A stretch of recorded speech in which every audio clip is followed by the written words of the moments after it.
Bonjour, on est vendredi. Et il y a une petite différence, c'est que j'enregistre directement sur YouTube au lieu de Seismic comme j'ai fait les fois précédentes. C'est parce que bon, je crois que la qualité est meilleure de ce qui est fait. On verra à l'analyse. En tout cas, la liaison pour lire après pour voir la vidéo, je crois est meilleure. Alors, on va procéder de cette manière-là. Alors voilà. Alors hier soir assez tard, on a découvert des choses. On a découvert des choses dans la discussion qui s'est poursuivie à propos de cet article de Alain Gavin, Alain Gavin, qui a écrit dans la Tribune, il y a maintenant une dizaine de jours, un article où il s'en prenait aux politiques et en disant: messieurs les politiques, vous parlez de la spéculation, vous dites que c'est une mauvaise chose et en coulisses, vous l'organisez. Et il renvoyait aux, aux lois, en particulier à une ordonnance prise en janvier 2009. Janvier 2009, c'est récent, et qui réorganise, qui réarrange la spéculation. Bon, la spéculation sur le marché à terme et sur les marchés en général. Et ce qui se passe, je vous donne un élément de contexte si vous n'avez pas lu le post, le billet que j'ai affiché hier. C'est la chose suivante, c'est que les opérations spéculatives en bourse et ailleurs, de gré à gré, tombent automatiquement dans la catégorie des paris. Ce qui est une excellente chose parce que c'est exactement de ça qu'il s'agit. Non, il y a certains des intervenants sur ces marchés qui prennent des positions qu'on appelle de couverture, c'est-à-dire qui s'assurent en se présentant sur ces marchés-là. Voilà. Et ça, c'est très intéressant, ça réduit le risque. Mais il y a aussi un très grand nombre de gens. Si vous regardez la plupart des marchés, de ces marchés-là, vous verrez qu'il y a 80-90% des gens qui sont là, qui n'ont absolument rien à y faire. S'ils sont là pour spéculer, c'est-à-dire simplement à pousser les marchés dans une direction ou dans l'autre pour gagner de l'argent. Voilà. Et sur ces euh, marchés spéculatifs, une ordonnance donc de 2009 récente les réorganise, en fait, permet la chose suivante, c'est-à-dire que ces opérations qui sont des paris soient définies comme n'en étant pas, en disant, dans le cas de la finance, ce qui apparaît comme un pari et qui est un pari, on ne peut pas le traiter comme un pari. Et on est obligé de faire une loi pour le dire, parce que au regard, je dirais, non informé de n'importe qui, ce sont des paris. Bon, voilà. Alors, la loi exempte de toute manière des gens qui sont là pour y faire quelque chose, c'est-à-dire des gens qui ont des choses à livrer, les produits dont on parle, le pétrole, les carcasses de porc, les métaux. Il y a des gens qui sont là et qui ont des choses à livrer, et d'autres qui sont là pour en prendre livraison. Bon. Et en principe, c'est pour eux que ces marchés-là ont été créés. Mais il existe une exemption pour les gens qui vont simplement faire un règlement en argent, qui vont simplement payer pour être là, ou qui vont régler au moment où ils sortent de ce marché. Il y a une exemption qui existe et qui dit ce cas-là, qui ressemble à un pari, qui a bien l'air d'être un pari, eh bien ce n'est pas un pari parce que c'est une opération financière. Donc c'est un truc, bon, c'est une astuce. Cette astuce se trouve dans l'ordonnance de 2009. Monsieur Gavin a dénoncé ça dans son article d'il y a une dizaine de jours. J'ai repris ça.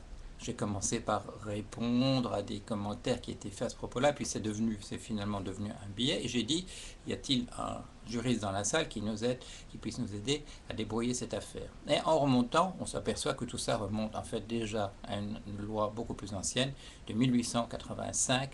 En 1885, déjà, on avait mis cette exemption. On avait dit ce qui ressemble à un pari et qui en est un, on ne peut pas le traiter de telle manière parce que c'est en fait une opération financière. Voilà, donc c'est très simple, c'est une question sémantique.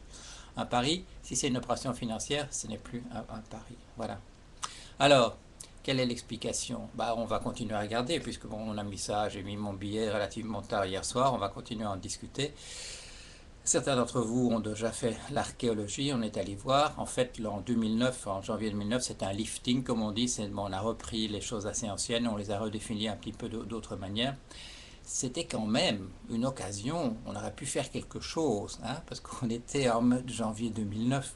En janvier 2009, on était simplement à 4 mois plus tard, après que ces produits, après que ces opérations aient mis tout le système capitaliste par terre. Quelqu'un, quelque part, aurait pu faire, comment dire, le rapprochement entre le fait qu'on était en train de voter une loi qui permettait à ces choses-là de continuer, même on les rajeunissait, on les modernisait pour leur permettre de continuer.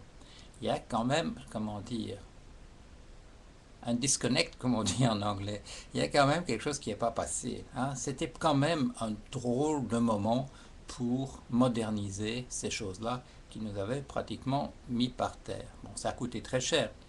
Les CDS, qui font partie de ces catégories des paris, quand on n'est pas là en couverture, mais enfin la plupart n'y sont pas en couverture, les CDS avaient tué AIG, la plus grande compagnie d'assurance au monde. Le coût actuel de l'opération, c'est 182 milliards de dollars pour sauver ça.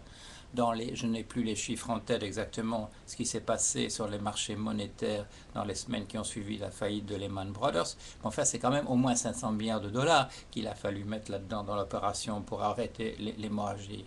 Alors que 4 mois plus tard, on revamp, qu'on modernise la loi qui permet à ces trucs-là d'être là, bon, c'est quand même un peu curieux. Voilà, alors on va continuer à réfléchir là-dessus, on va essayer de comprendre comment ça s'est passé. Alors, pourquoi ces choses-là fonctionnent? Pourquoi est-ce qu'on a permis aux spéculateurs, à partir au moins de 1885 pour la loi française, pourquoi est-ce qu'on leur a permis, au moins depuis cette époque, d'être présents?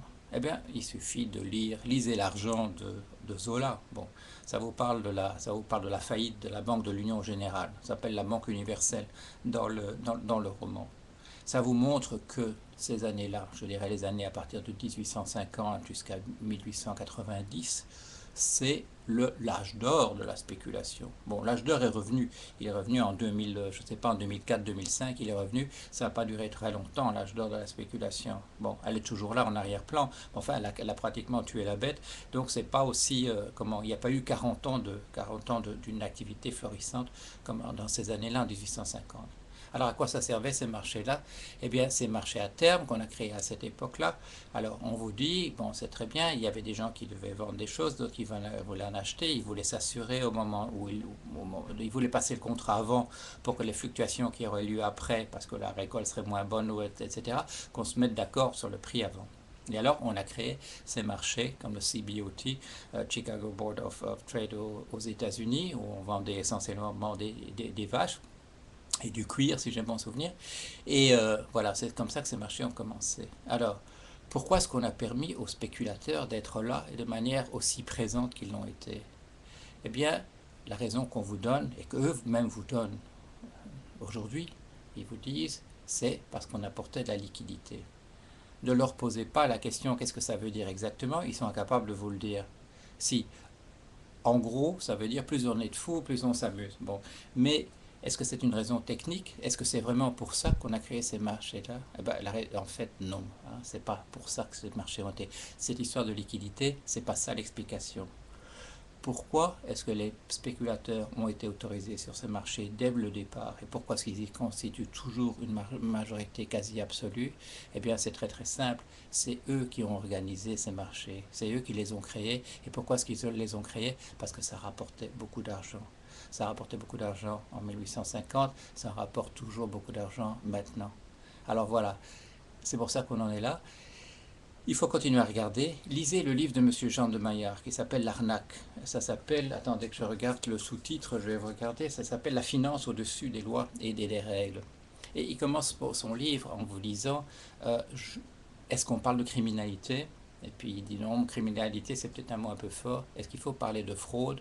Oui, sans doute. Est-ce qu'il faut parler de pillage? Probablement. Est-ce qu'il faut parler de prédation? Certainement. C'est un livre, je commence simplement à le lire. J'aurai l'occasion de rencontrer M. de Maillard très bientôt, parce que on a certainement des choses à nous dire. Alors voilà, c'est de ça que je voulais vous parler cette semaine. Passez un bon week-end et je vous retrouve vendredi prochain. Voilà, au revoir.